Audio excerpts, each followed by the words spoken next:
கிறிஸ்துவில் பிரியமானவர்களே, ஆண்டவராகிய இயேசு கிறிஸ்துவின் நாமத்திலே உங்களை வாழ்த்தி ஆசீர்வதிக்கிறேன். இந்த நாளுக்கென்றும் இந்த புதிய மாதத்திற்கென்றும் தேவன் நமக்கு அருளியிருக்கும் ஜீவ வார்த்தை மீகா தீர்க்க தரிசன புஸ்தகம் 2ஆம் அதிகாரம் அதன் 13ஆம் வசனத்தின் ஒரு பகுதியில் அமைந்துள்ளது. தடைகளை நீக்கி போடுகிறவர் அவர்களுக்கு முன்பாக நடந்து போகிறார். அவர்கள் தடைகளை நீக்கி வாசல்களால் உட்பிரவேசித்து கடந்து போவார்கள். என கேட்கிற தேவனுடைய பிள்ளைகளே, இதன் ஆங்கில மொழியாக்கம் எப்படி இருக்கிறது என்று சொன்னால், the one who can break through barriers will lead them out.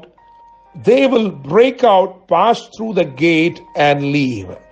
இன்னும் ஒரு மொழிபெயர்ப்பு இப்படி சொல்லி இருக்கிறது, the one who breaks open the way will go up before them. They will break through the gate and go out. என கேட்கும் தேவனுடைய பிள்ளைகளே, இந்த மாதத்திலே தேவன் தடைகளை நீக்கி போடுகிறவராக வெளிப்படுகிறார். உங்கள் வாழ்க்கையில் ஒருவேளை பல காரியங்கள், பல நன்மைகள், பல ஆசீர்வாதங்கள் தடைப்பட்டு இருந்திருக்கலாம். எவ்வளவோ முயற்சித்தும் எவ்வளவோ மன்றாடியும் அந்த தடைகள் நீங்கவில்லையே என்கின்ற கவலை உங்களை வாட்டி வதைத்திருக்கலாம். இந்த நாளிலே கர்த்தர் உங்களோட கூட பேசுகிறார். இந்த புதிய மாதத்திலே நான் தடைகளை நீக்கி போடுகிறவராய் உனக்கு தென்படுவேன். உன் வாழ்க்கையில் இதுவரைக்கும் காணப்பட்ட தடைகள், தாமதங்கள், இவை எல்லாவற்றுக்கும் ஒரு முடிவை நான் ஏற்படுத்துகிறேன் என்று கர்த்தர் சொல்கிறார். பரிசுத்த ஆவியானவர் இந்த மாதத்தில் உங்களுக்கு முன்னே சென்று தடைகள் அனைத்தையும் நீக்கி போடுகிறபடியினால் நிச்சயமாய் நீங்கள் உங்கள் வாழ்க்கையிலே ஆசீர்வதிக்கப்பட்டவர்களாய் காணப்பட போகிறீர்கள். நான் வேதத்தை வாசித்து பார்க்கும் பொழுது இந்த நாளிலும் பரிசுத்த ஆவியானவருடைய ஏவுதலின்படி ஒரு 3 தடைகளை உங்களுக்கு முன்பதாக நான் வரிசைப்படுத்த விரும்புகிறேன். நிச்சயமாக இவைகள் உங்கள் வாழ்க்கையில் பிரதிபலிக்கும் என்று சொன்னால், இதன் தீர்வும், இதற்கு தேவன் தருகிற வாக்குத்தத்தமும் உங்கள் வாழ்க்கையிலே அற்புதங்களை செய்ய போதுமானதாய் இருக்கும். முதலாவதாக எஸ்ராவின் புஸ்தகம் 4ஆம் அதிகாரம் 24ஆம் வசனத்தை வாசித்து பார்க்கும் பொழுது, அங்கே தேவனுடைய ஆலயத்தின் வேலை தடைப்பட்டு இருந்தது எழுதப்பட்டிருக்கிறது. தரியு ராஜ்யபாரம் பண்ணின 2ஆம் வருஷம் மட்டும் அது நிறுத்தப்பட்டு இருந்தது என்று வேதம் சொல்லுகிறது. என கேட்கிற தேவனுடைய பிள்ளைகளே, அதாவது ஒரு காரியத்தை செய்ய தொடங்கி அதை நிறைவேற்ற முடிக்காதபடிக்கு அல்லது அதை செய்து முடிக்க முடியாதபடிக்கு காணப்படுகிற தடைகள், இதைத்தான் சகரியாவின் புஸ்தகம் 4ஆம் அதிகாரத்தில் ஆண்டவர் சொல்கிறார், அவன் கைகள், செருபாபேலின் கைகள் இந்த ஆலயத்திற்கு அஸ்திபாரம் போட்டது, அவன் கைகளே அதை கட்டி முடிக்கும் என்று சொல்லி. எனவே முதலாவது தடை மகிமைக்கான தடை என்று அழைக்க விரும்புகிறேன். காரணம், முந்தின ஆலயம் சாலமோனால் கட்டப்பட்டது, பிந்தின ஆலயமோ செருபாபேலால் கட்டப்பட்டது.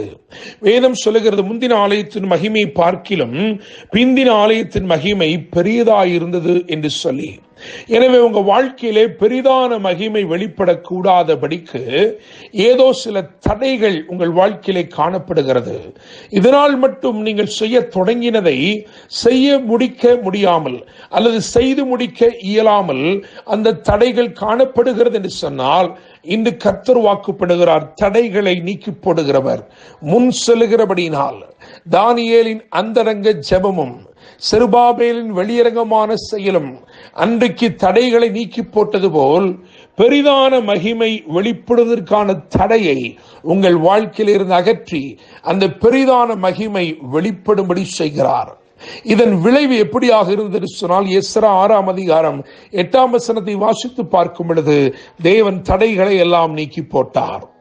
இரண்டாவது ஒரு தடையை நான் உங்களுக்கு வாசிக்க விரும்புகிறேன். லூக்கா 11ஆம் அதிகாரம் 52ஆம் வசனம். அதில் ஆண்டவராய் இயேசு கிறிஸ்து விதமாய் சொல்லுகிறார், நியாய சாஸ்திரிகளே, உங்களுக்கு ஐயோ, அறிவாகிய திறவுகோலை எடுத்துக் கொண்டீர்கள், நீங்களும் உட்பிரவேசிக்கிறதில்லை, உட்பிரவேசிக்கிறவர்களையும் தடை பண்ணுகிறீர்கள் என்று சொன்னார். இந்த அதிகாரத்தை நீங்கள் வாசிக்கும் பொழுது அது ஜெபம் செய்வதிலே தொடங்குகிறது. இதிலே தான் தட்டுங்கள் அப்பொழுது திறக்கப்படும் என்று எழுதியிருக்கிறது. ஆயினும் நியாய சாஸ்திரிகள் திறவுகோலை எடுத்துக்கொண்டார்கள், அறிவாகிய திறவுகோலை எடுத்துக்கொண்டார்கள்.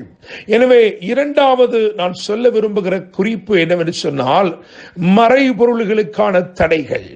எனவே விடை இல்லாமல் தவிக்கிறார்கள், தீர்வில்லாமல் தவிக்கிறார்கள், என்ன செய்ய வேண்டும் என்று தெரியவில்லை, எல்லாம் தடையாயிருக்கிறது. ரகசியம், இந்த காரியத்தில் இருந்து எப்படி வெளிப்பட வேண்டும் அல்லது இதை மேற்கொள்வது எப்படி என்கின்ற ரகசியங்கள் வெளிப்படக்கூடாதபடிக்கு மறைபொருள்கள் எல்லாம் தடை செய்யப்பட்டிருக்கிறது. உட்பிரவேசிக்க கூடாத தடை, உரிமை பாராட்ட முடியாத தடை.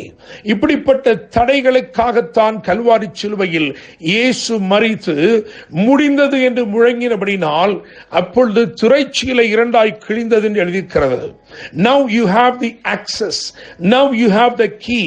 அதாவது கிறிஸ்து உங்களுக்காய் செய்ய வேண்டியவைகளை செய்து முடித்தபடியினால் இப்பொழுது திறவுகோல் உங்களுக்கு அருளப்பட்டிருக்கிறது. தேவனுடைய பிள்ளைகளே, இன்னும் தட்டிக்கொண்டிருக்க வேண்டிய அவசியம் இல்லை, திறவுகோலை தேவன் அருள் இருக்கிறார். எனவே நான் சொல்ல முடியும், தடைகளை நீக்கி போடுகிறவர் உங்களுக்கு முன் சென்று மறைபொருள்களுக்கான தடைகளையும் நீக்கி உங்கள் கரத்திலே திறவுகோலை கொடுக்கிறார். மூன்றாவதாக ஒரு தடை, அப்போஸ்தலர் 8ஆம் அதிகாரம் 37ஆம் வசனத்தை வாசித்து பார்த்தால் அங்கு எழுதியிருக்கிறது, நீர் முழு இருதயத்தோடு விசுவாசித்தால் தடை இல்லை.